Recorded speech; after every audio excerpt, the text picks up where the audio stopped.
الحمد لله رب العالمين والصلاة والسلام على سيدنا محمد وعلى آله وصحبه أجمعين.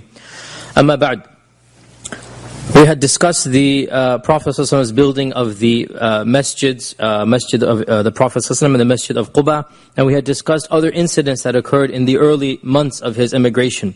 The next major story, which is going to be the topic of today's Halaqa, the next major incident of the early Madani period is the Treaty of Madina. The Treaty of Madina. And the Treaty of Madina is a very significant, and it's also a little bit controversial. People have interpreted it in many different ways. So what exactly is this treaty and who mentions it? One of the problems that we have about this treaty is that it doesn't seem to be mentioned in every single reference book. And those that mention it, sometimes they mention it without a chain of narrators or isnad. So we all know what is the most famous book of Seerah. By now every one of you should know. What is the most authoritative classical book?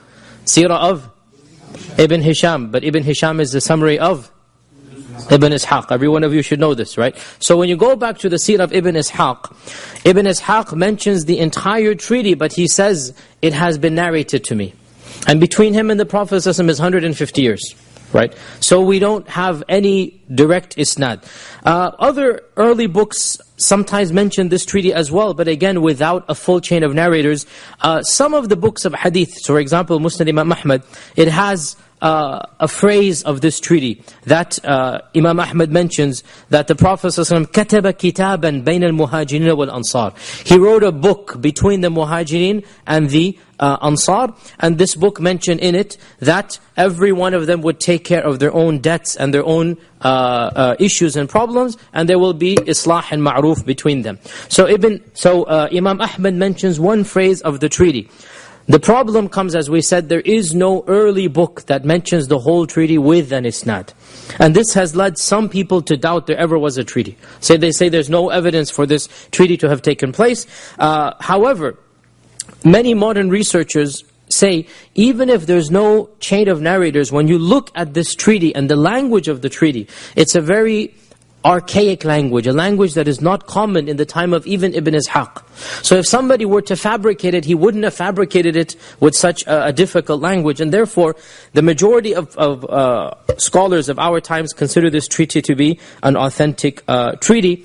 And we're not going to discuss every single clause because it takes up 5 pages. Nobody's going to go over every single clause. What we're going to do is we're going to break up the treaty into 4 areas or 4 different issues that the Prophet ﷺ tackled.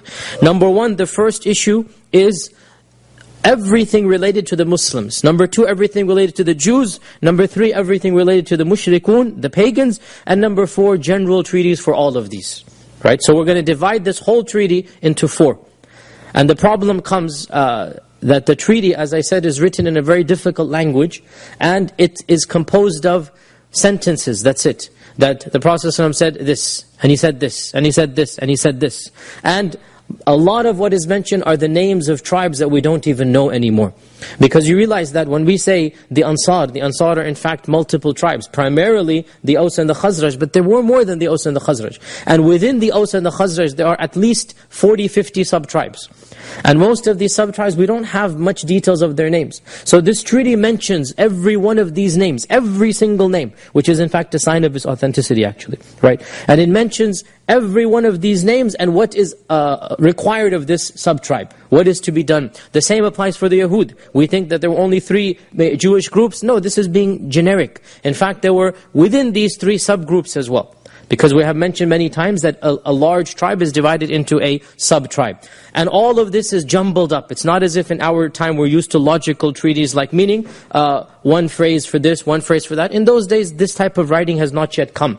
In fact, even if you read a book in English, let's say 200 years ago, the way that they write English is very different than what we're used to. We cannot follow the train of thought. There are long sentences, convoluted ideas moving here and there. Of course, Arabic is even more of an example, right? Modern Arabs, when they read classical Arabic. So the point being, this is a difficult treaty that's probably a sign of its authenticity. What we're going to do, simplify it. How are we going to simplify?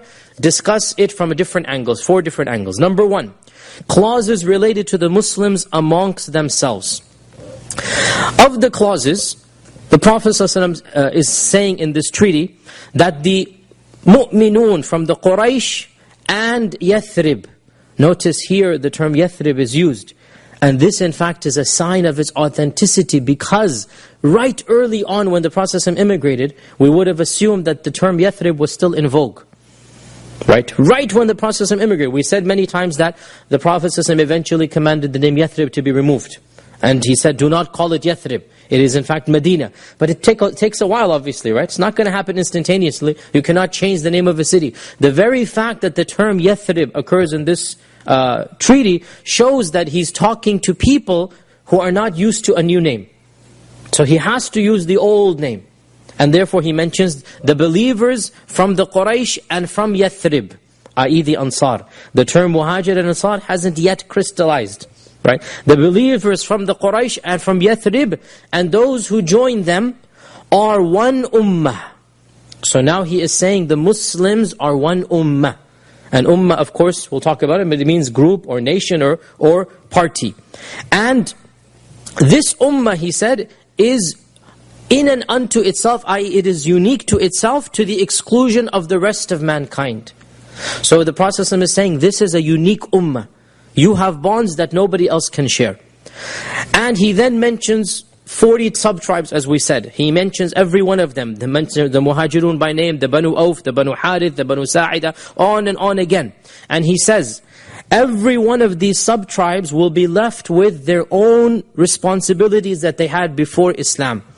They shall take care of their own blood money disputes, their own prisoners of war, and their own poor. Now this is an interesting clause. And in the Islamic state of the time of the Prophet ﷺ, in this early state, the welfare system as we're used to was not national. It was local. If somebody needed help, they wouldn't go to the national level. They would keep to their tribal level. Right? They keep it to a tribal level. So the Prophet ﷺ is saying, if there is somebody who's in need, somebody who's poor, who's going to take care of that person? That person's tribe. If there's somebody who needs to be ransomed, from a prisoner of war ransomed, who's going to pay the ransom? That tribe. If there's somebody who has blood money, now blood money is an exorbitant amount. In our times, I think it's 150,000 riyals, maybe like $40,000, $50,000, right? If you, blood money, of course, there's accidental and there's intentional, and each one is its own.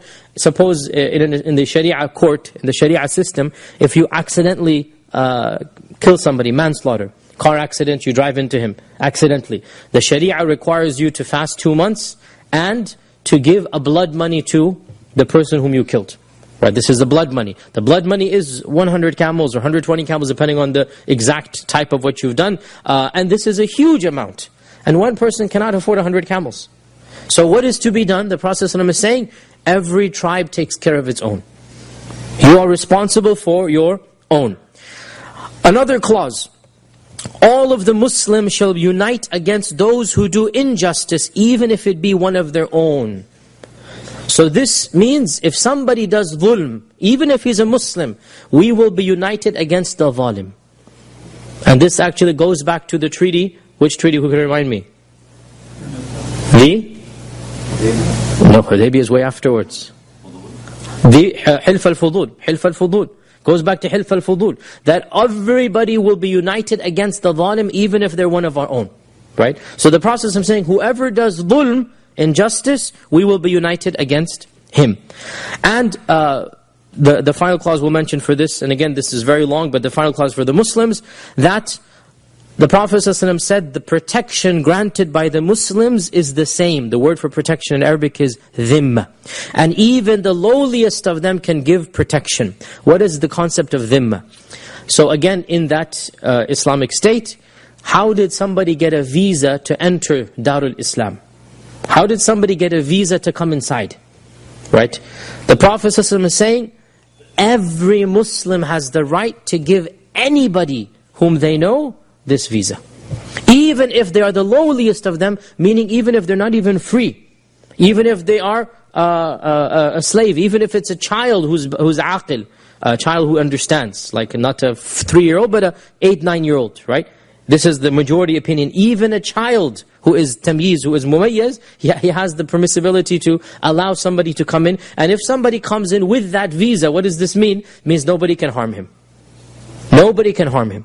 And if there are disputes, it goes to the court of law. But basically, anybody can tell anybody else to come in. And this is how the Prophet made it. That the dhimma of the Muslims is all the same. Anybody can give dhimma to others. Anybody can give protection to others. And this shows us that when it comes to this issue, all Muslims are exactly the same. And of course, the main issue here is that the Prophet is making the Muslims one ummah to the exclusion of all mankind. He said, ummatan min dunin nas. So he's establishing the bonds of the ummah. The second set of clauses are clauses related to the Yahud.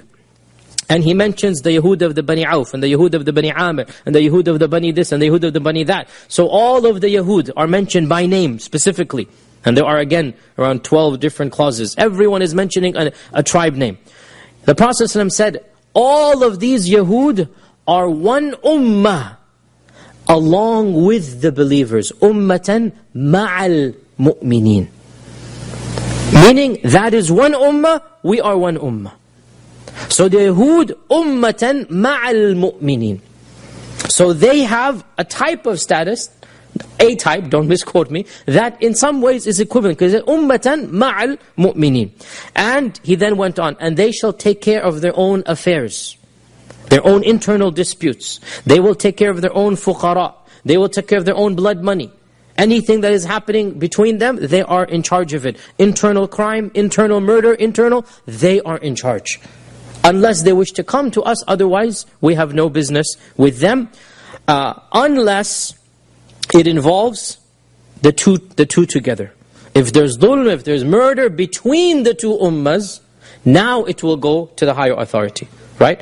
So notice here, courts of law are semi-independent. The Yahud, you deal with yourselves. We're not going to get involved about your own affairs. Two people fighting, two people slandering, two people stealing, murder happens, that's your business.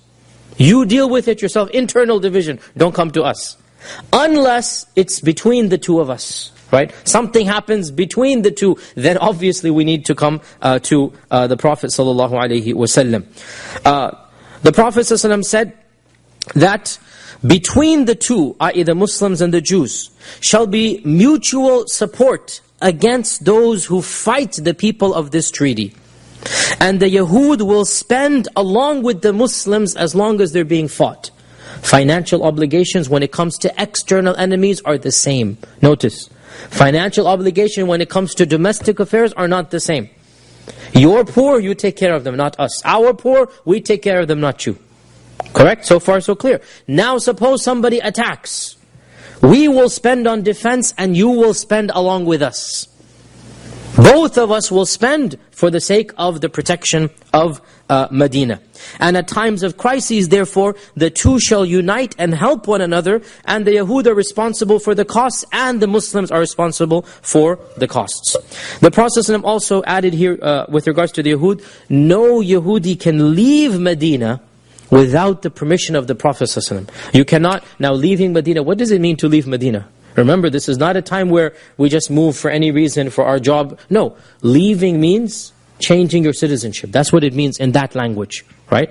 Because again, this is a very different time and place. Where you live is where your tribe, is where your loyalties, is where your passport, it's all the same. Right? For us, we have a whole different concept. Now you have to realize, for them to leave Medina basically means renouncing citizenship, joining another camp. So the Prophet said, you cannot just do that. You have to inform us, you have to tell us. You can't just go and become a traitor. You cannot just, or even leave and become neutral. This must be informed so that we know that you're no longer a part of this treaty. And by the way, to this day, if you want to give up your US citizenship or any citizenship, you must renounce it. If you take up another citizenship and you want to give it up, you need to go to the consul director of whatever country you're in and publicly basically disavow and give back your citizenship. Similarly, the Prophet is saying, if you want to give up this, you need to tell us. Or else you cannot pretend to be a part of ours and another as well. So any Yahudi who wants to leave, he must inform before he does so. Another clause, if any Jew wishes to follow the believers, i.e. to convert, if any Jew wishes to convert, then he shall be helped and protected, and no injustice shall be done to him. I.e., nobody can harm him. He has the right to embrace our faith. Nobody can harm him if he wishes to embrace our faith. So these are some of the clauses related to the Yahud.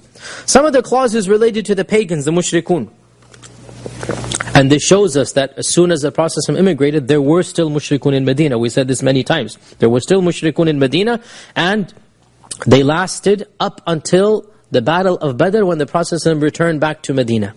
When the Prophet returned back victorious from the Battle of Badr, that was when every single mushrik realized that we are such a small minority, and now the Prophet has won, we need to convert. So that was when the munafiqun became munafiqun, right? Because before this they were mushrikun.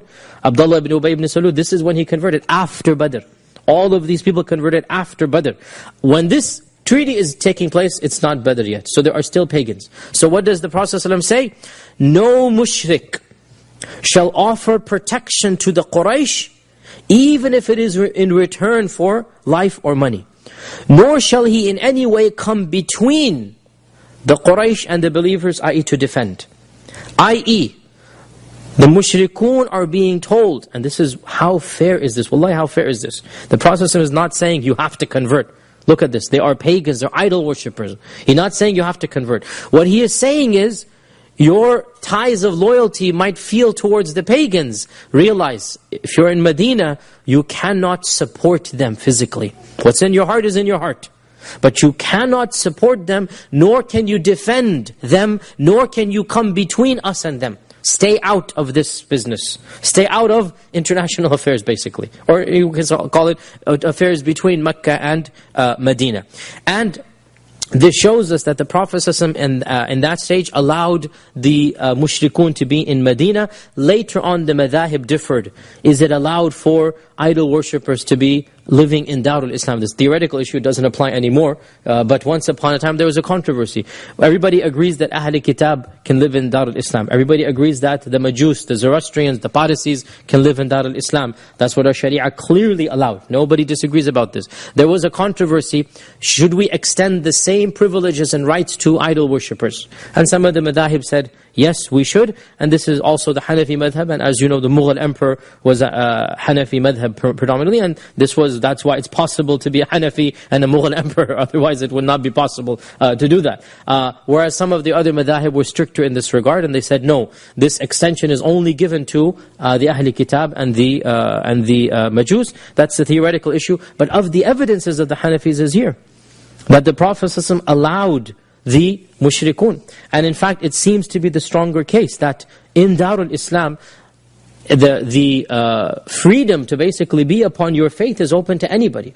And this is what some of those classical scholars said, and this is the evidence here. That there were pagans, and they were allowed to remain pagan, but with an extra condition. Why? Because of course, at the time, to be pagan meant your alliances are with the Quraysh, or with the people of Mecca. So the Prophet ﷺ said, you must remain neutral. You're never allowed to take any sides over here. The final set of clauses were general clauses pertaining to all of the people of the treaty. All of the people of the treaty. And these general clauses are, number one, the Prophet ﷺ said, the interior of Yathrib, once again using the term Yathrib, is a haram for the people of this treaty. We talked about this 2-3 weeks ago. What does a haram mean? Haram means sacred land. Haram means that which is halal outside becomes haram inside. That's what haram means, right? That which is halal outside becomes haram inside. So haram means sacred because of this. And of the things that are sacred, or of the things that are not allowed, who can remind me? We went over a long list 3 weeks ago. What is? No weapons that are unsheathed, unsword. You know, of course you're going to have weapons in your house. You cannot brandish, you cannot take it out. What else? Plucking what? Plucking trees, hunting. Can't what? Can't build. No, you can build. You cannot destroy trees to build. The what? Not killing animals. Dhabiha, of course you must do. But hunting, and so these are some of the things that are haram. These are some of the things that are haram. The Prophet ﷺ is saying the interior of Yathrib is a haram for the people of this treaty. And he mentions that no wild trees can be plucked and no game can be hunted, and so on and so forth. And he also delineated or demarcated what is Medina. And I mentioned before, the Prophet said, Al-Madinatu haramun ma bayna ayrin wa thawr. And in another hadith, ma bayna labbatayha. So he mentioned 4 points, labbatayha and ayr and thawr. Ayr and thawr are two small mountains. Two small mountains, south and north of Madina. Ayr and Thawr are two small mountains, south and north, and Labbatayha are the two Harratain, are the two volcanic plains, which to this day in Medina is called Harra Sharqiyya, Harra Gharbiyya. To this day, there are areas that are called Sharqiyya and Gharbiyya. That's the Harra. So the Prophet ﷺ demarcated 4 points, and he specified these 4 points are what make Medina haram. Outside of this is not a haram. These are the 4 points. He also said, part of these clauses, whatever disagreement occurs between the peoples of this treaty, which shall lead to internal fasad, shall be decided by Allah and His Messenger. Muslims and Jews, Jews and pagans, pagans and Muslims, anybody's having a conflict, then it shall be decided by the Prophet ﷺ. He said Allah and His Messenger. It shall be decided by Allah and His Messenger. And this shows us the ultimate basis of Islamic law, which is submission to the Quran and to the Sunnah. Also, the Prophet ﷺ said, it will not be allowed for any believer who agrees to this treaty and believes in Allah and the last day to help any rebel, anybody who opposes this treaty, to support him. Whoever does so will have the la'na of Allah and the malaika and all of mankind. Whoever does so, Allah will curse him and the angels will curse him until the Day of Judgment, and no good deed will be accepted from him. In other words, to be a traitor to Medina or to Yathrib, to be a traitor to this clause will entail permanent, and this of course meant also execution, that you cannot disagree with or you cannot strive to harm the people of this treaty. And the final point that he mentioned in this long treaty, that whoever leaves Medina shall be safe, whoever stays in Medina shall be safe, except for anyone who does an injustice or sin. And Allah will protect those who are pious and righteous, and Muhammad ﷺ is His messenger. That's how the treaty concludes. Whoever leaves Medina shall be safe, and whoever enters shall be safe, as long as they haven't done a crime. In other words, you leave peacefully, you come peacefully. We're not going to harm you. You may leave and come and go as you please, as long as you haven't done a crime. If you've done a crime, then that's obviously we're going to take care of that, and Allah will protect those who are pious and righteous, and Muhammad ﷺ is His messenger. What are some of the overall benefits or points? What is the status of this treaty? Well, let's talk about some of the misinterpretations, if you like, and then we can figure out what is the proper status. Some people, they exaggerate the importance of this treaty, and others diminish the importance, which is the standard case of everything, ifrat and tafrit. Some people go to one extreme, others go to the other extreme. There is a paper that was written back in the 80s by one of our leading Muslims here in America, where he basically said, it became famous at the time, I'm sure many of you here are not aware of this now, but back then it became very famous in Muslim circles, where he basically said that this treaty was the basis of the American Constitution. Thomas Jefferson got the idea of America from this treaty.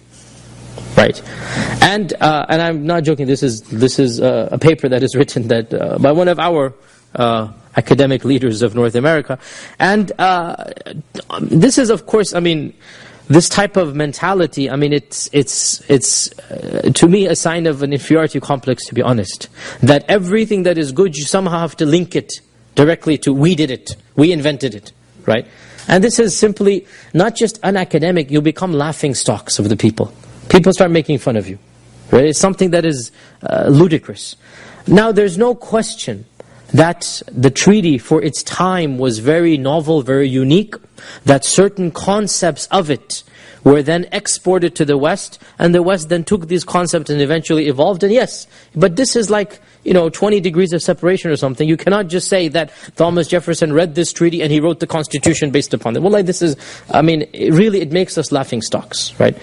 Because they're so different. There's the content, the whole is very different. So this is one, if you like, extreme. Another extreme are those who try to, the non-Muslims who try to read in evil intentions, astaghfirullah, of the Prophet ﷺ. That he wants to make the Yahud a separate nation, and he wants to, because we're going to come to now in a few weeks, the concept, it's a very delicate, we need to talk about it very frankly. The accusation that the Prophet ﷺ treated the Jews unfairly is a common accusation, right? In fact, it is understood by non-Muslims. It's not even an accusation anymore. For them, it's a fact. For them, it is a fact that, astaghfirullah, he had it in his mind. He just had something, of course, anti-Semitism is used here, right? And so they say this treaty is anti-Semitic. Because the Prophet ﷺ is dividing the Yahud, separating them, putting obligations upon them, etc., etc. And obviously that's not the case, because the same obligations on them are on the Muslims, exact same. Literally exact same. You must take care of your own poor. You must take care of your own blood money, your own ransom, etc., etc. So this is one extreme. And of course, as usual, the truth is in between the two extremes. And the truth is that this treaty was very significant. It had a lot of long-range implications, and that it established the basis of how an Islamic state is run. It established the overall philosophy of how an Islamic state is run. Of the most important concepts that this treaty puts into writing, literally, it puts into writing. And of course we've been talking about this a lot, but now for the first time it's being written down as a constitution. Of the first, if you like, important things about this is that the Prophet ﷺ is defining relationships based upon theology. And this is completely unique in the history of Arabia. Because he said, the Banu Auf, the Banu Amir, basically the Ansar and the Muhajirun are one ummah. We don't have differences amongst ourselves. In terms of being treated equally, we are one ummah. And anybody who converts to the faith will become a part of this ummah. So what is happening? The old system of lineage, of tribalism, of you are who your father was, is being broken. And now you will be who you are, depending on your theology and your religion. Nobody has any right to come in between you and being a full-fledged member of the ummah if you wish to convert to the faith. And this, of course, is something we take completely for granted now, and that's how we view the world. But at that time it was, of course, very unprecedented. And the concept of ummah being one block or one group of believers, regardless of who your father is. Bilal and Abu Bakr. Abu Bakr is a very noble lineage. Bilal and Abu Bakr are the same. This is unprecedented. Of course, we know this, but the Prophet was putting in writing now. It doesn't matter where you come from. We are one ummah. And by the way, the word ummah, of course, Allah says in the Quran, وَإِنَّ هَذِهِ أُمَّتُكُمْ أُمَّةً وَاحِدًا, right? Allah says this is the word ummah. The word ummah, what does it mean? Where does it come from? The word ummah comes from And what does mean? Everybody knows, even the non-Arab knows, right? Means mother. And why is ummah from What has mother got to do with ummah?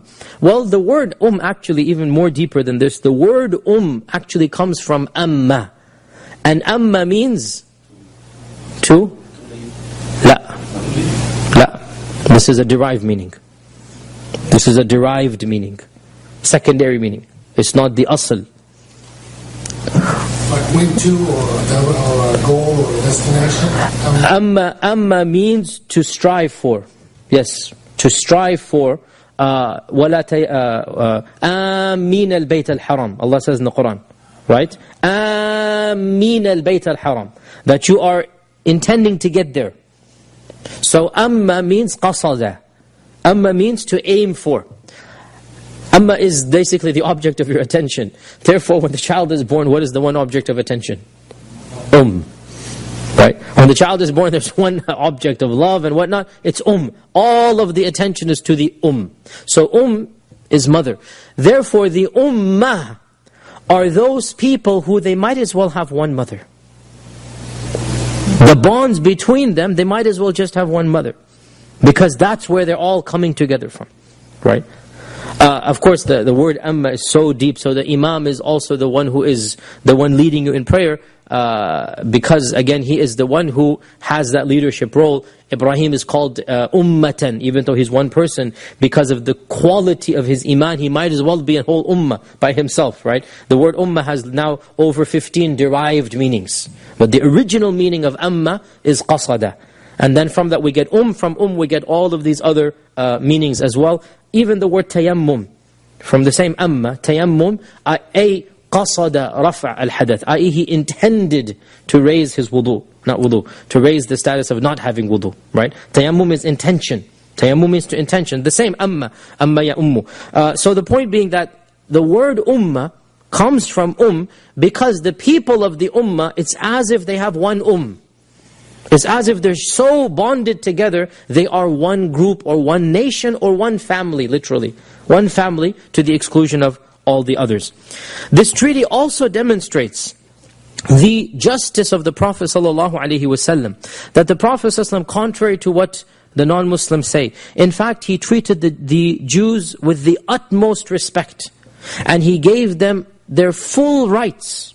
And from our perspective, they were the ones, at least in the period of Medina, who refused to take these privileges, who kept on making things difficult for themselves. And we're going to come to this throughout the course of the next few months and even a few years, inshallah, when we talk about this, what the Yahud did and how the Prophet ﷺ reacted to that. From our perspective, there is no anti-Semitism. From our perspective, they were treated the way they were treated because of things that they had done, not because of who they were.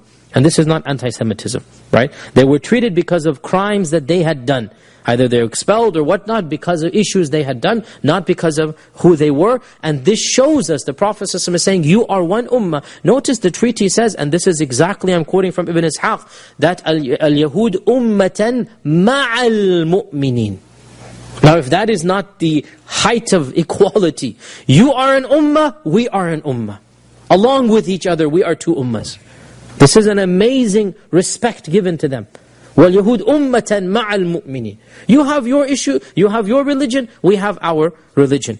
And if the Yahud had fulfilled this treaty, and they had outwardly lived up to it, the fact of the matter is they would have been shown the utmost honor and they would have benefited the most. Why? Because the Yahud had a lot of things they were doing in Medina. They were tradesmen, they were jewelers, they were craftsmen, they were businessmen. They did a lot of traveling and finances and whatnot. And the success of the Muslims would have meant their success as well. Because they're a part of the community. The raising of the Muslims would have meant their raising as well.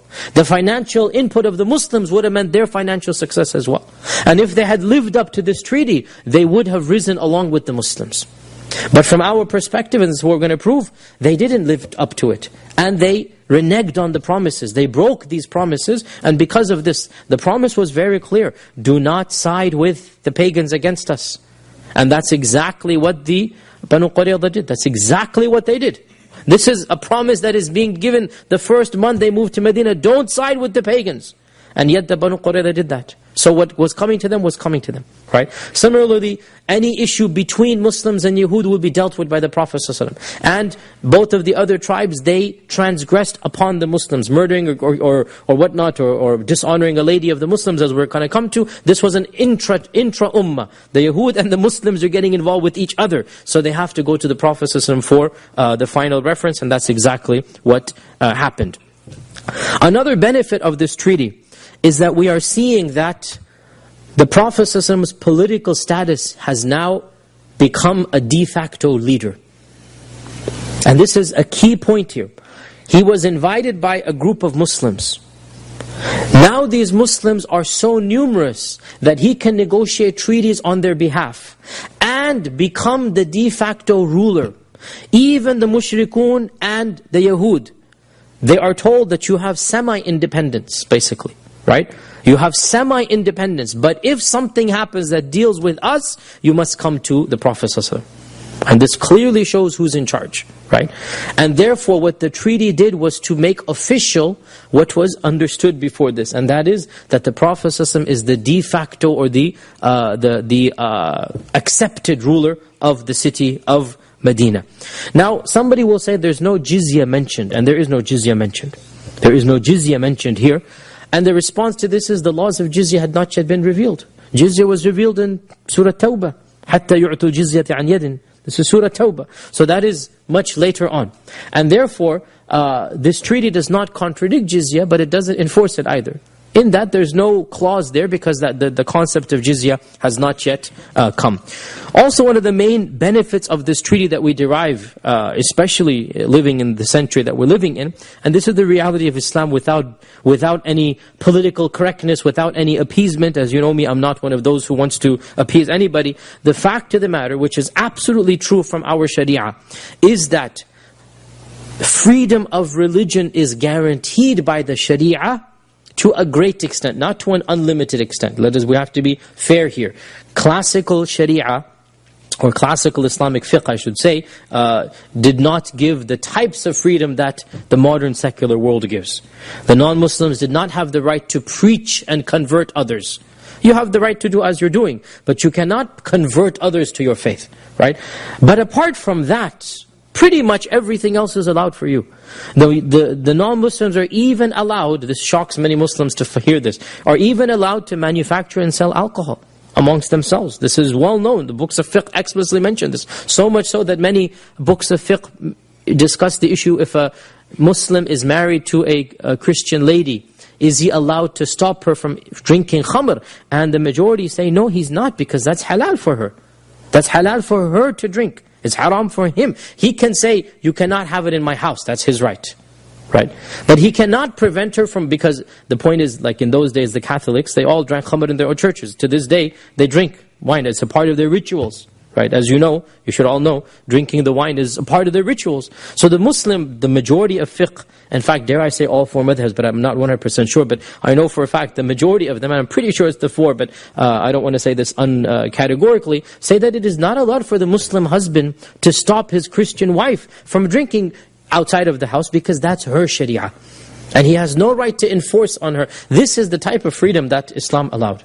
That you have the right to be even pagan in this early stage, and no one is going to force Islam down your throat.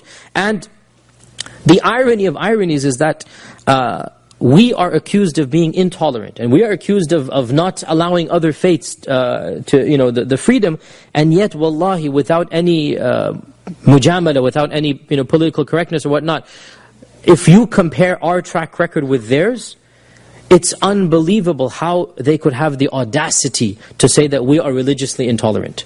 It's unbelievable. And we need to be very familiar with this, that we cannot allow people to make fun of our faith in this manner when they don't even know their own faith. They have no right to tell us that our faith was intolerant when Western powers and Western nations frankly were the most religiously intolerant in the history of humanity. And I'm not being, this is a fact. Even the Chinese, even the Mongolians were more tolerant than Western countries were when it comes to religious differences. And this is something any neutral observer can mention. I mean, this goes back even to, forget the Roman emperors persecuting the Christians, even when Constantine converted to Christianity, right? Constantine is the first Christian emperor. When he converted to Christianity, what's basically the first thing he did? He adopted a version of Christianity, which is now the official version. All types of Christianities go back to Constantine. He outlawed all other Christianities, Christianities that actually had truth in them. Those that believed Jesus Christ was the Messiah, not the Son of God. Those that believed that Christianity is not a new religion, because most of the Christian converts were Jews.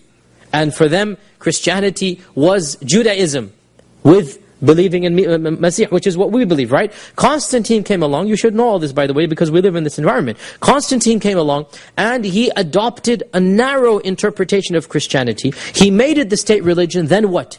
He outlawed and banned anybody who disagreed with him. And that is why people had to flee. This is the beginning of Christian persecution by other Christians, right? Constantine forced everybody who disagreed to either, be killed by the sword or get out of here. So Arius, who was the main opponent of Constantine, and Arius did not believe in the Trinity. Arius did not believe in the divinity of Jesus Christ. Arius' version of Christianity is very similar to Islam. Very similar. And Arius was the main opponent of Constantine. Arius had to run away and go down south. And it is said that he went down to what is now Abyssinia. And it is said therefore that the ruler of Abyssinia was aware of, it is called the Arian creed, Arian creed, because Arius is the name of the person. So this is beginning. Throughout medieval times, the church killed, and I'm not exaggerating, millions of people. The Catholic Church. We're not talking about Jews, we're talking about fellow Christians. Right? The Roman Catholic Church could not tolerate dissent. Before Martin Luther, They already had started killing. There were so many different groups that came about at that time. There was a group called the Huguenots. The Huguenots in the 13th century. Tens of thousands of people killed. This is before Martin Luther. The Anabaptists as well in Denmark and whatnot. Again, 20, 30,000 people killed. The wars that took place between the Catholics and the Protestants. Even Martin Luther had to run away. Why did Martin Luther run away and go to Switzerland? Because the Roman Catholics wanted to kill him. Right? This is not intolerance of another religion. This is intolerance of their own religion. And it is ironic that somebody like even John Locke is 1689, 1690 or so. John Locke is the main intellectual whom the founding fathers of this country read. And American political science is basically Lockean in nature. How we view, or how America views political science is from John Locke. John Locke's writings were read by Thomas Jefferson, Benjamin Franklin, Adams, all of them, they read John Locke and they consider him to be the greatest philosopher of the time. John Locke is actually criticizing his fellow Christians for their intolerance, right? And he is saying that, why don't you look at the Ottomans, or the Turks he called them. The Turks allow people of different sects and different faiths to come and live. Why do you have to be intolerant amongst yourselves? Look, he is putting the Ottomans as the role model. Can you believe this? Right? This is John Locke writing that, why don't you look at the Turks? And he's writing at a time when, of course, people are not being tolerant of other types. As you know, our founding fathers, why did they come to America? Why did they flee? Because of religious persecution. Who was persecuting them? People of their own background, right?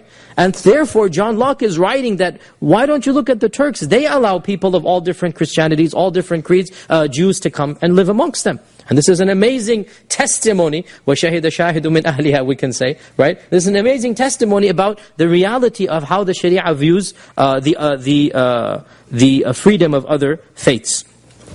Also in this treaty, getting back to the treaty now, we notice an interesting point, and that is the semi-independence of every single group of people. The Prophet ﷺ said, the Yahud are their own ummah, they take care of themselves. We're not going to interfere. The Muslims are their own ummah, and of course the Prophet ﷺ is going to solve their issues, and the mushrikun are their own. And this is amazing, because what the Prophet ﷺ is giving them is, he's giving them almost independence within the state of Islam. Almost independence. You are responsible for yourself.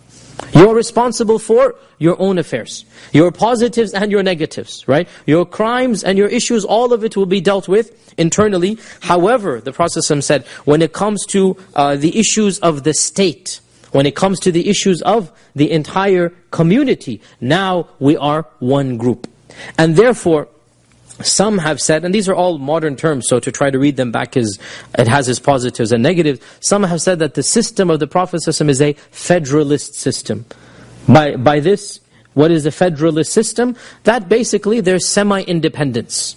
Right? The Prophet ﷺ was not going to get involved in the affairs of the Jews. He wasn't going to get involved in the affairs of the idol worshippers. They are semi-independent unless they have an affair that is domestic in nature. If an external threat comes, then we will be united. That's what the Prophet ﷺ said. If the pagans attack, we will be united. And everyone will send forth its army or its troops or its financing. We will all come together.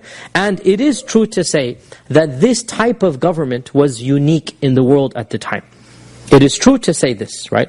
And there's an element of truth, therefore, that this type of concept was later exported to other places and areas, and then things develop from there, as I already said. So, the type of government that the Prophet ﷺ instituted was one that was pretty minimal when it came to the state getting involved in the direct affairs of the quote-unquote citizens, right? Because that will be independent upon every single tribe. And that's a very interesting notion, which is, as I said, similar even a little bit to how America has the various states, if you like, even, right? The minutiae will be dealt with the states. Of course, in those days, there weren't states, there were tribes. And so the chieftain of the tribe will take care of his own internal affairs, and the Prophet ﷺ will take care of the entire area of Madina. Another, of course, benefit, we already know this for now, it doesn't matter if you're a Muslim or a non-Muslim. If you do an injustice, a wrong, a dhulm, you're not going to be protected. If you steal, if you cheat, if you lie, the Prophet ﷺ said, even if they are a Muslim, anybody who does a crime or a sin, then he shall be dealt with. Simply being a Muslim will not get you off the hook. And he actually, the part of the treaty says, all of the Muslims will be united against him. No one can shelter a murderer. No one can shelter a criminal. Somebody who has committed a crime, everybody has to unite against the crime, regardless of whether they're a pagan or a Muslim or a Jew. It doesn't matter. Crime is crime regardless of the religion of the one who committed it. Again, these are novel ideas for the time. It was unheard of for the time. The Prophet ﷺ is being very forward-thinking in this regard, of course. Another thing that some people have derived here from this treaty is the fact that the Prophet ﷺ accepted the legal norms and the customs of every tribe. In Arabic this is called urf.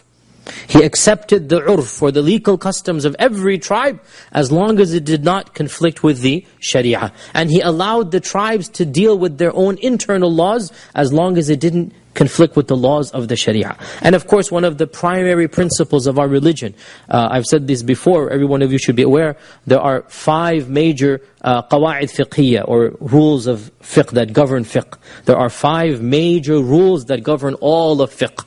One of them is al-urfu muhakkam, and that is, in the absence of a shari'i ruling, the culture of a people will be given precedence.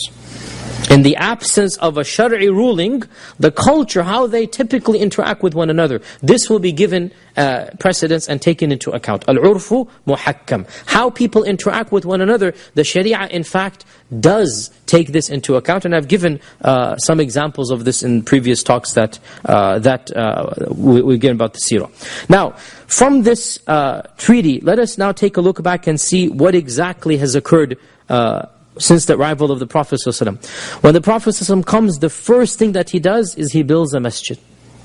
And the masjid is of course the basis of tawheed, the fundamental of religion, reminds them of the purpose of life. He then establishes the bonds between the muhajirun and the ansar. Firstly, even before the treaty, by physically pairing them together, right? The mu'akha, we talked about that. The mu'akha, literally pairing them together.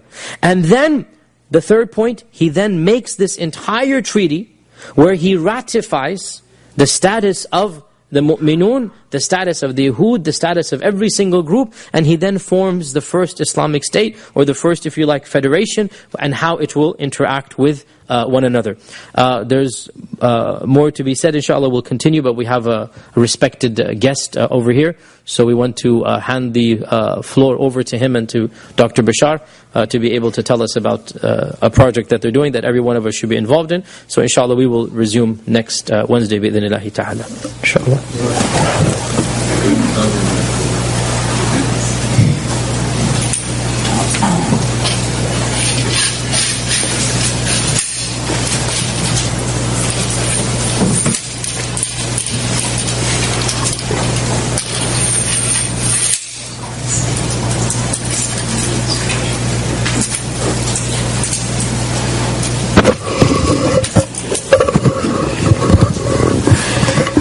Assalamu alaikum wa rahmatullah.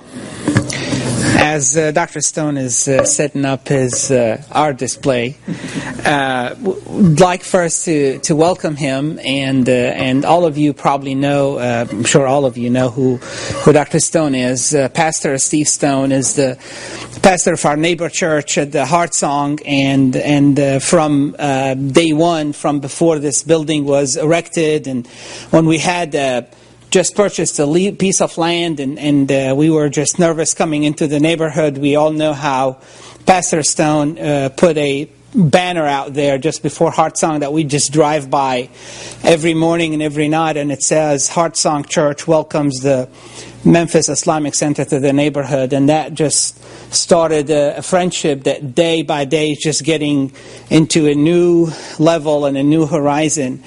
Ramadan before last, this building was not completed, and we wanted a place to pray in, and graciously Dr. Stone opened the doors of the church, and many of you, actually most of the people the faces that I see here, we were praying at Heart Song, and you all know how that friendship not only resonated in our congregation and in their congregation, but it also went national, sort of in today's term, went viral.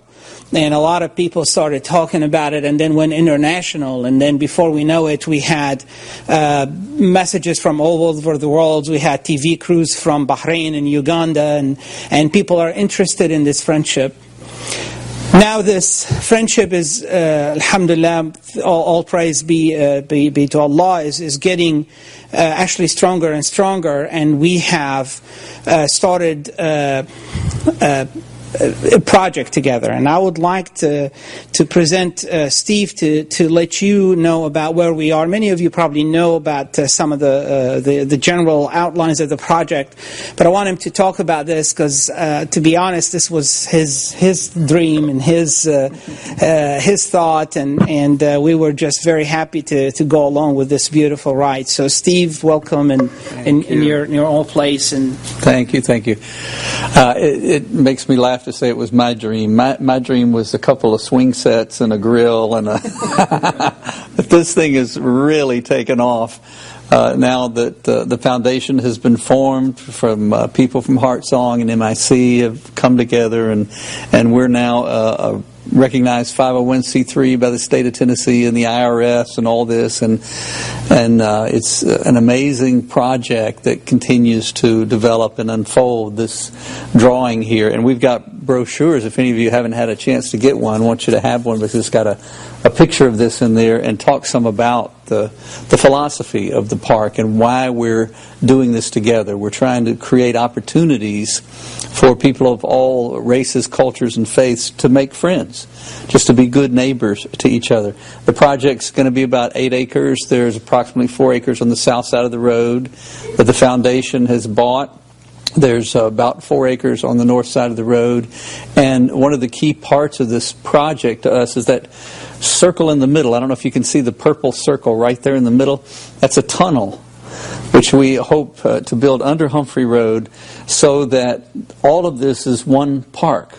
The perimeter will be fenced so that no child or family can cross the road. You won't be able to. You'll have to go through the tunnel. And the other thing is to make sure everybody knows this is not two parks. This is not a Heart Song Park and an MIC park. This is one park, and we want it to be one experience. We're in the process now of trying to get our act together so we can begin to approach some of the foundations and corporations that we hope will help us fund this. This is about a $5 million project, and we want it to be a world-class monument to friendship, that even if people never get to come here across the world, they know there is such a thing as a park dedicated to friendship. And the whole idea for it came from not just our friendship, but how our friendship caught the imagination of the whole world. You know, we continue to hear from people across the globe about this, that want to know about it and talk with us about it. So that's where this whole thing came from, and we've got this big event coming up Saturday. You want to? Yeah, so Saturday, and number one, don't panic. The $5 million is not coming from... Nor Heart Song. Nor Heart Song. Just relax. So what we're doing is we're applying for different grants, different foundations that actually want to support projects like that. But and they actually give in the millions. Many of you probably are familiar with Shelby Farms and the playground there. It costs about $4.5 million, and it's all donated by different foundations. And there's a lot of support nationally and internationally for projects like this. Of course, we have to do the initial work, purchasing that land and showing that the community is interested, invested in a project is really a condition for those foundations to buy into it. If we don't believe in it, they're not going to believe in it. If we don't support a project like that, they're not going to support that with millions. Usually they would want us to kind of do the initial work, do some of that, and then show how vested and how interested we are in it.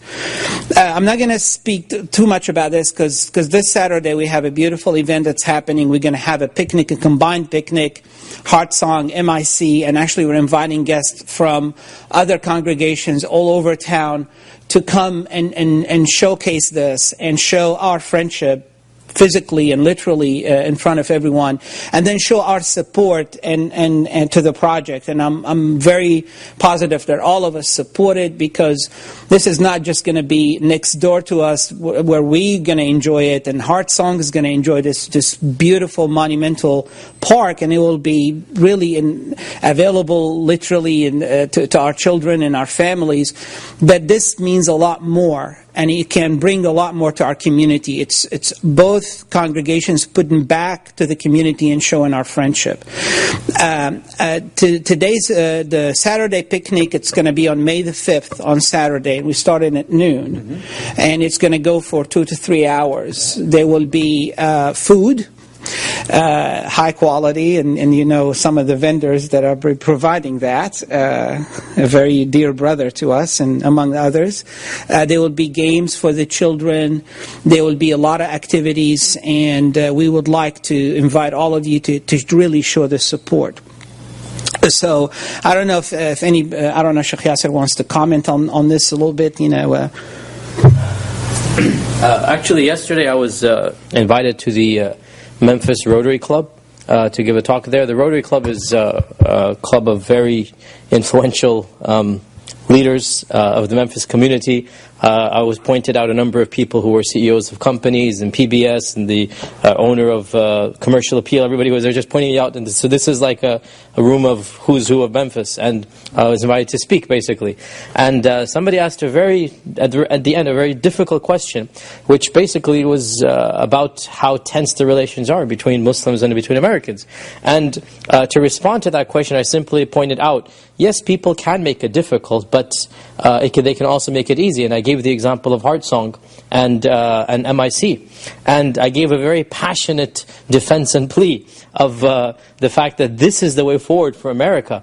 And the fact that this genuine hospitality sparked a worldwide positive attention. And frankly, both of us firmly believe that when there is that sincerity, then Allah and God is going to bless that. That's the whole point. That what you do something genuinely and sincerely, that Allah subhanahu wa ta'ala will accept that and give reward for it. And this is the reward that we saw, that the entire community of this country, of this land, of even international news agencies came in and they showed a positive sign. And when I gave that defense, basically, the entire audience erupted in applause. Later on, somebody commented that they've never seen, the regular guy, they've never seen the entire Rotary Club, these are big shots here, break up in applause at the response to a question. It was like the first time it happened, and the point was that, once again, it was about this cooperation that we have. I firmly believe that this type of project is going to place Memphis squarely on the map of North America. That there's no project quite like this anywhere else in North America. And it's something that we should be very humble and proud of, that something so small that nobody ever thought that something like this would become a national attention or bring about so much positive. Nobody ever thought this. Now here we have a $5 million park that we're all going to benefit from, and it's going to be right here. In fact, it's probably going to help us not having to do any of the things in our land, and now you not have to do. So we're going to save some of that money, guys. Think about it that way too, right? We won't have to do things over here because they're right here, where they're literally across the door from us. I think honestly, it doesn't require anything. It's common sense here. This is a cause that there's nothing but good in it for us, for our community and neighbors, for the people around us, for the image of Christian-Muslim relations. This is something that's khair ala khair. I mean, this is positive, inshallah. So I hope that whatever we can do to help out, and like we all said, we're not going to raise the money, but we do have to show the support. I mean, these big corporations, they don't just throw their money out. They want to see that you're sincere and dedicated. And in order to show us that in order to show them what we're doing, we need to basically have our act together. We need to show there's community support. I'm sure that we're going to have to raise a little bit of a kernel to get it all started and rolling. We've already done a little bit of that. But inshallah, the bulk of the money is going to be coming from many corporations in this regard. So inshallah, do what we can to help out. And I'm very positive that this will become a beacon of light for the entire community. inshallah. Thank you very much. Jazakallah khair. I mean, all of that well said. And the park, we're going to have this. The brochures have some of the details. This is just sort of the beginning of the dream. There's water park. There's different features for the children, for the family, for the adults to have fun, to play, to interact. There's a cultural center. All of these great ideas, inshallah, God willing, will happen, and it'll happen very soon. Again, we have to stick together. We have to show the support. So I invite you not just to come there, but just to get on the phone and invite your friends, invite your Muslim, Jewish, Christian, all your friends, to bring them with you, to show them what this is all about, and to get their support for this. We have to raise some money for that, but really $1 raised for this project is going to bring probably $100 from sponsorship for corporations. But we just have to do our role. Just come and have fun, look at it, and it doesn't hurt if you bring your checkbook with you. But come anyway. Without it, you're welcome. Bring your friends, bring your children, and inshallah, let's continue our friendship. I don't know, Steve, if you had any other words to say. No, just that we continue to be honored and humbled to be your friends, and for that to be such great, well-received news in the community, which is most important because that's where we live, but then nationally and internationally. The response we have gotten from day one, we had hoped maybe 51%, we prayed, let 51% like what we're doing. It was over 90%. That like what we do, and so it shows the hunger in the world for friendship, and so to be a part of that and have it right here, as Yasser said, it's a tremendous blessing to all of us.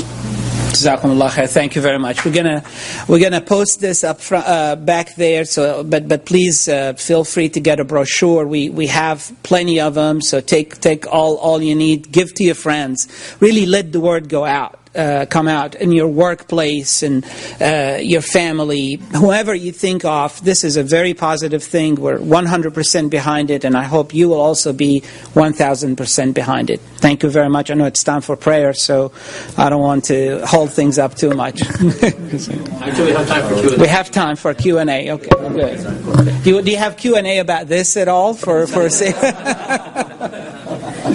Round of applause for Steve Stone.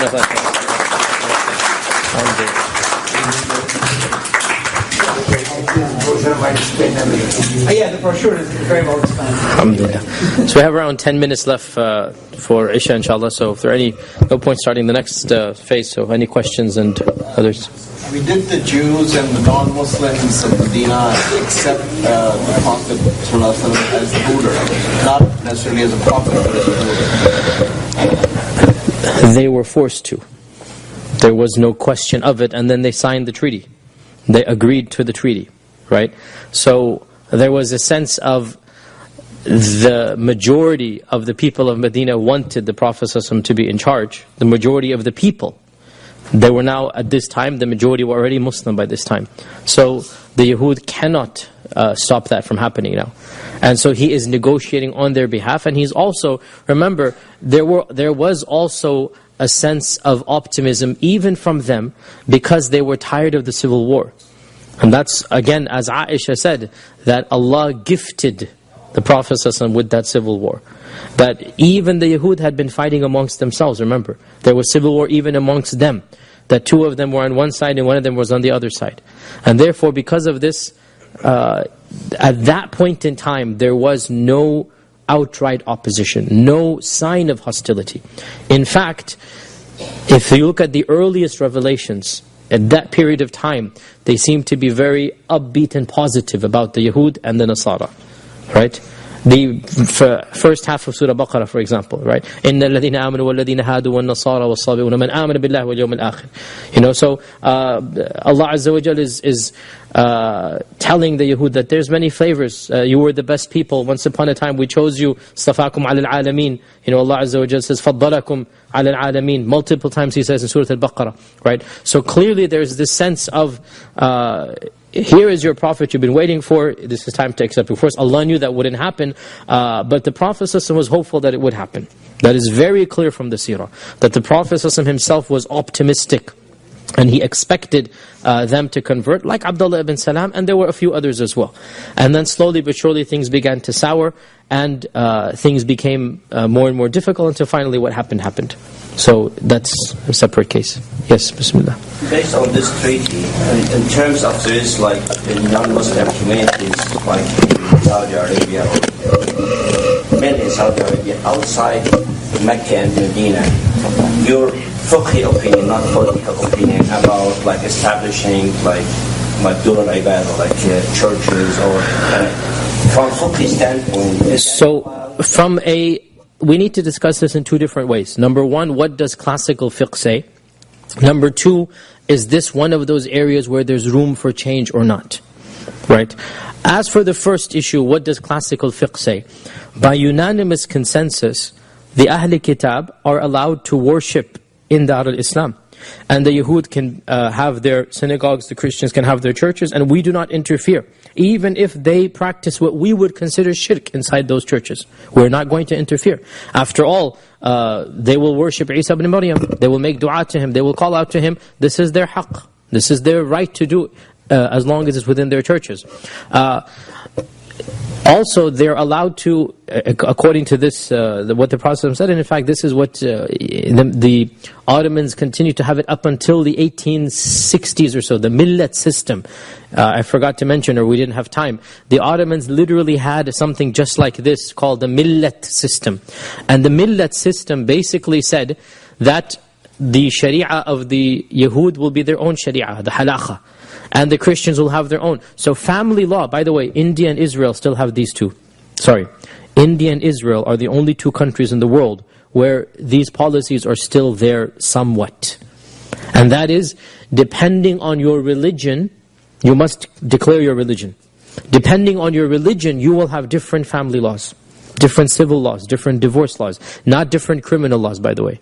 In Israel and in India, if you're Muslim, your family laws will be taken to an Islamic qadi. And if you're Parsi, if you're Christian, it'll be different ones, you know. And in Israel as well, if you're not even just, if you're Orthodox versus conservative Jew, will be going to different court systems, right? And this type of philosophy, and a little bit of it, of course, I'm not comparing, it's apples and oranges, but the Prophet ﷺ had it, in that they have a separate system. So, classical fiqh, definitely they had that freedom. Now the issue arises, now there were also some restrictions. Of the restrictions is you cannot proselytize, you cannot convert others to the faith, right? Of those restrictions, you cannot blaspheme in public, right? What you say in your church is that Uzair ibn Allah and Masih ibn Allah, that's in your church. You cannot go to the public marketplace and then say the same thing over there. Nor can you make istihza of Allah and His Messenger or whatnot. This is not allowed, right? So there's not ultimate freedom of expression. And freedom of expression was curtailed. And as you know, classical fiqh has the penalty for Sabbullah and Sabbur Rasul to be qatl. There is no question about this, that the books of fiqh have this, and there are very strong reasons for them to do so. Now the question arises, do we have room for fine-tuning these types of laws or not? Here we have a spectrum. Here we have a spectrum of opinion. And this is beyond the scope of myself or any one alim. But major ulama of our times are having their positions about this. And I don't mind saying this. I know some of you will not like this, but this is my position, take it or leave it. That when it comes to these types of laws, it doesn't make sense to apply them in a nation state. Because Sabbullahi wa Rasulihi is something that deals with multiple factors, right? And proselytization and speaking out publicly about your faith. It deals with multiple factors, one of them being the supremacy of Islam. Now, if you have a country that is not judging by the laws of Islam, but rather by a secular democracy, let's say, right? Whether that's kufr or not is a whole different issue, but I'm saying this is the status quo. I'm Pakistani by ethnicity. My parents are from Pakistan, right? Pakistan, we can call it Islamic Republic. We all know that the laws of the country are a mixture of British laws and French laws and a little bit of Sharia here and there, right? This is the reality.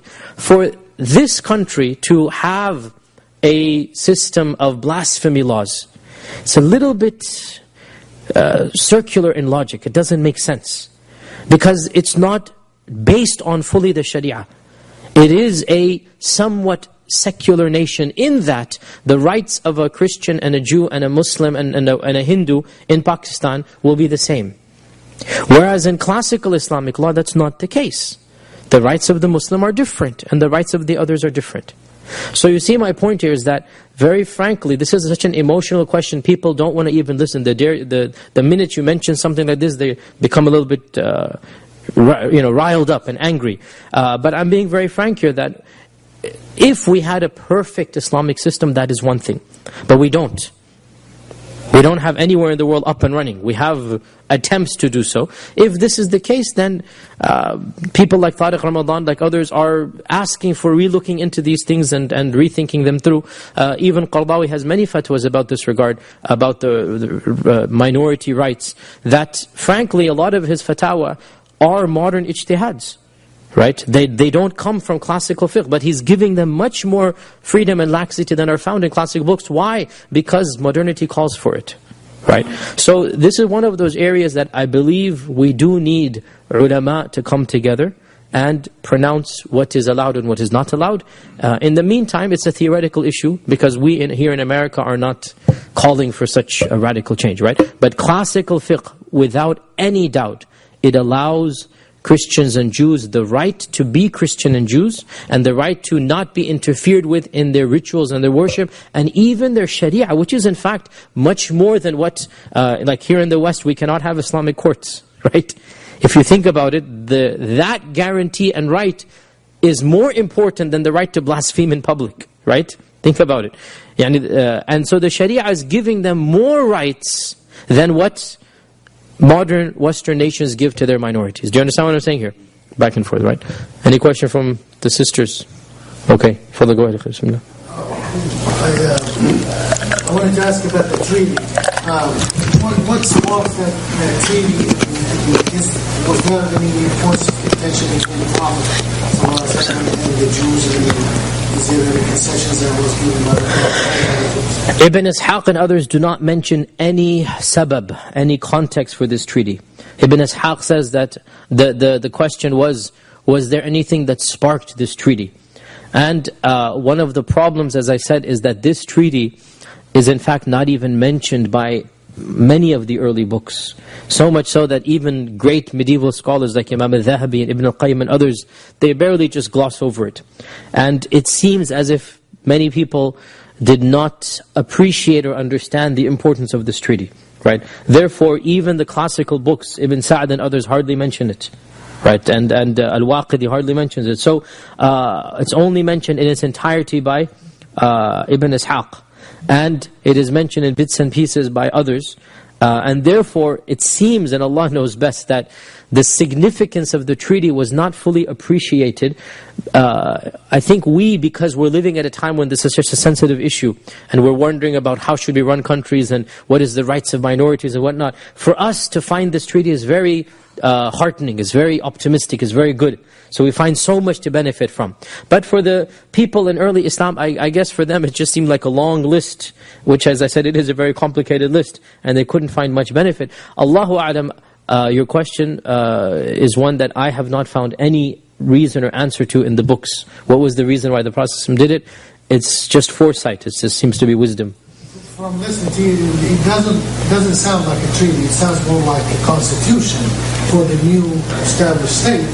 And was there any geographical differences between where the Jews resided and the rest of Medina? The Yahud lived inside the Haram, most of them. There were a few settlements outside, but the bulk of the Yahud were inside the Haram. Ayr and Thawr are huge distance. Even if you go by car, It will take you at least 20-25 minutes by car. It's not a small distance, right? Al-Madinatu haramun ma bayna Ayr wa Thawr. Right? And Ayr and Thawr are literally opposites apart. Ayr is behind Mountain Uhud. And Thawr is beyond Quba almost. So from the mountain of Uhud to basically Quba, this is a huge distance. The bulk of the people lived within this, and there were small pockets outside of it. So there was no geographical distance? No. I mean, did they sign on it and saying we accept it, or it sounds there was no... No, there was no such thing. Signing is a modern thing. People didn't sign their names on anything back then. Right, signing is a modern thing. There doesn't seem to be any negotiation. It seems to be an agreement. More like a constitution. An agreement between all of the parties. So, yes, go ahead. Could you please elaborate on the non-Muslim who cannot enter and live in Makkah and Madina? Is it Islamic law or is it Saudi law? You guys really want controversial questions today, huh? Well, I mean, don't shy away from controversy. I believe that if we phrase questions intelligently and responses intelligently, we have nothing to be, worried about. The Prophet ﷺ, there's a hadith in Bukhari and Muslim that the Prophet ﷺ on his deathbed said, "أخرجوا اليهود والنصارى من جزيرة العرب." Right, on his deathbed, he said this, that I wish to get the Ahl Kitab out of Jazirat al-Arab. But he didn't actually do it, because he's on his deathbed. And so basically Abu Bakr was too busy doing the wars of the Ridda. So Umar ibn al-Khattab was the first person to actually put this into the law, i.e. to execute it. Right, to execute it. And he put a number of conditions that the Ahl Kitab can only come, number one, if somebody invites them in. They need the permission to come. Right? Number two, they must come temporarily. They must come temporarily for business or whatnot. They cannot be permanent over there. And he also allowed, by the way, for them to be non-free slaves. He can also come in. Remember, who was the one who killed Umar ibn al-Khattab? Abu Lu'lu' al-Majusi. How was he a Majusi in Medina? Because he was a slave. And so they weren't that strict with the slaves in this regard. So classical fiqh therefore took this hadith, أخرج اليهود والنصارى من جزيرة العرب, and the Shafi'is and the Malikis and the Hanbalis all agreed that the Ahl Kitab cannot permanently reside in Jazirat al-Arab. They may temporarily go, and then there's ikhtilaf between the three. To what extent? How long can they actually enter Mecca and Medina? Because Allah Azza wa Jalla says in the Quran, إِنَّمَا الْمُشْرِكُونَ نَجَسٌ فَلَا يَقْرَبُ الْمَسْجِدَ الْحَرَامَ بَعْدَ عَامِهِمْ هَذَا. This is in Surah At-Tawbah. Right? And that's the last big surah to be revealed. Basically one of the last surahs, not the last, one of the last surahs. That the mushrikun are najas, so فَلَا يَقْرَبُ الْمَسْجِدَ الْحَرَامِ. Let them not come close to Masjid al-Haram after this year goes by. Right? So we have this ayah which says Masjid al-Haram. And then we have the hadith which says أَخْرِجَهُ وَنَصَارَ مِنْ جَزِيرَةِ الْعَرَبِ. And so the Hanbalis, for example, they made a tarkib between the two, and they said Masjid al-Haram they can never enter. And the Jazirat al-Arab they can enter with conditions. And this is the predominant opinion. Right? And so, by the way, to this day, you can be a Christian and Jew in Jeddah, in Ta'if, in Khubar, in Dammam, right? Riyadh. But when you're driving to Mecca, there's a big sign. There's a big sign. And they check. The shurta, the taftish. What do they check? They check iqama, which basically says what? What is your religion, right? So, this is the position of the Hanbali madhab. And the Shafi'is, I'm also sure, have a similar thing. I think, Allahu Alam, they allowed even the mushrik to enter, the Kitabi to enter for a reason. To Mecca and Medina. And the only madhab that disagreed completely with the entire premise is the Hanafi madhab. And they have their reasons, and they said that they may enter Mecca and Medina unconditionally. Right. So then the ikhtilaf comes, what is Jazirat al-Arab? This is the whole ikhtilaf. Every book of fiqh discusses what is Jazirat al-Arab. right? And in fact, believe it or not, no, this is not the majority opinion, that Yemen is not. Exactly, yes. And so the majority opinion is that ما بعد جبال تهامة is not جزيرة العرب, right? And that is beyond Tihama. Okay, so Jazirat al-Arab itself is an ikhtilaf. What is Jazirat al-Arab? A very important personality in the modern country of Saudi Arabia has the position that the entire Arabian Peninsula is Jazirat al-Arab. So he was asked a question about Kuwait, and he gave a response about Kuwait, because from his perspective, this entire peninsula is Jazirat al-Arab. But this is not the majority opinion. And the majority opinion basically would say Jazirat al-Arab is more like Central Arabia. He just called خَرَجَ مَخْرَجَ الْغَالِبِ. Jazirat al-Arab خَرَجَ مَخْرَجَ الْغَالِبِ, because even when he said this, there were Yahud in Yemen. Sah? Even when he said this, sallallahu alayhi wa sallam, there were Yahud in Yemen. In fact, they were not even, Yemen was just under the Islamic State, right? And they continued to live there up until recently, correct? So, Allahu A'lam, with great respect to this person, but I don't agree with that position in its ta'meem, in its complete, extrapolation. And Allah knows best. But again, this is, I have to also say, this is legitimate fiqh ikhtilaf. We have these opinions. There were scholars who said the entire peninsula, from Bahrain and Oman and Najran and everything, is Jazirat al-Arab. There were scholars, it's not a modern opinion. And this is an ikhtilaf that we're never going to solve. How are you going to solve this? You're always going to have the spectrum of opinion about what is Jazirat al-Arab. Wallahu a'lam. But that hadith was regarding Yahud and Nasara. Yes. Whereas this ayah is about mushrikeen. So the issue comes now, are the Ahl Kitab kuffar and mushrikeen?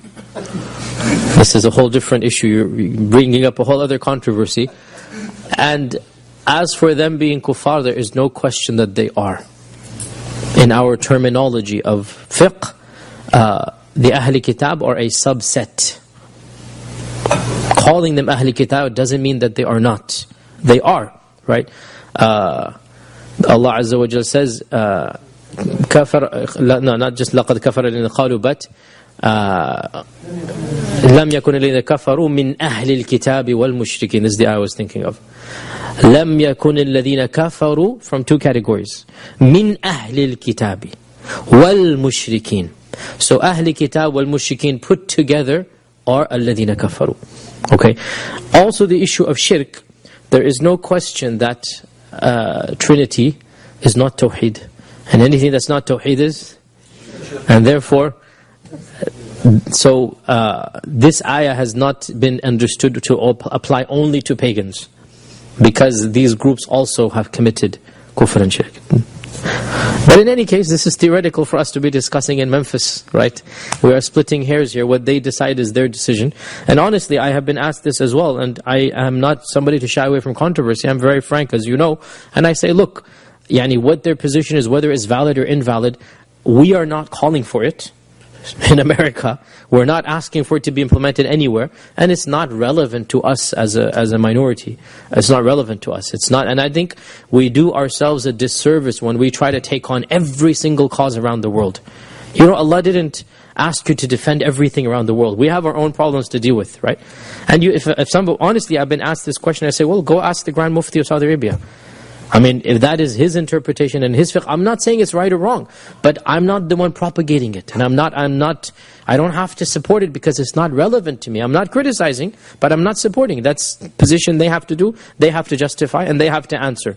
But I will tell you from Islamic fiqh that, and by the way, this is something even I disagree with this, is that depending on how you understand Jazirat al-Arab, that's the whole issue here, right?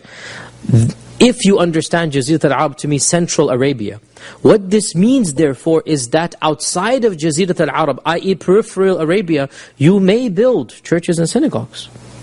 Correct? Because the rules of Islam clearly say that they may have their places of worship.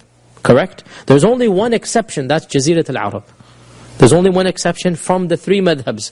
The Hanafis don't even have this. So if you're Hanafi, which if you are, then khalas, you say, look, that's not my fiqh position. End of story, right? It's that's his school of law, not my school of law, right? I don't believe this position. But even if you're not within the Shafi'i, Hanbali and Maliki schools, if you follow the position that Jazirat al-Arab is a particular region within the peninsula, then what is outside of this region, i.e. Najran or Qatif or Dammam or something, then you will say those rulings don't apply over there.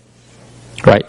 And that's a whole other issue. But again, this is theoretical, not relevant to us here in Memphis, inshallah. With those very controversial questions. Today, for some reason, you guys wanted modern political science, so inshallah. Sad announcement from my part, actually. Maybe it's not so sad, I don't know. We only have 2 weeks left of the seerah. We're going to be having our summer break, and I'll be going to Houston for June. And then when I come back in July, there's only 2 months for Ramadan, so we'll do something for Ramadan. So we'll have 2 more weeks of seerah, and then the school is finishing. So many of you are also going as well. So in June, we won't be having the seerah. And then in July, we'll announce some programs for Ramadan. So we will be resuming seerah, inshallah, after Ramadan. But we have still 2 weeks. Still 2 weeks left, inshallah.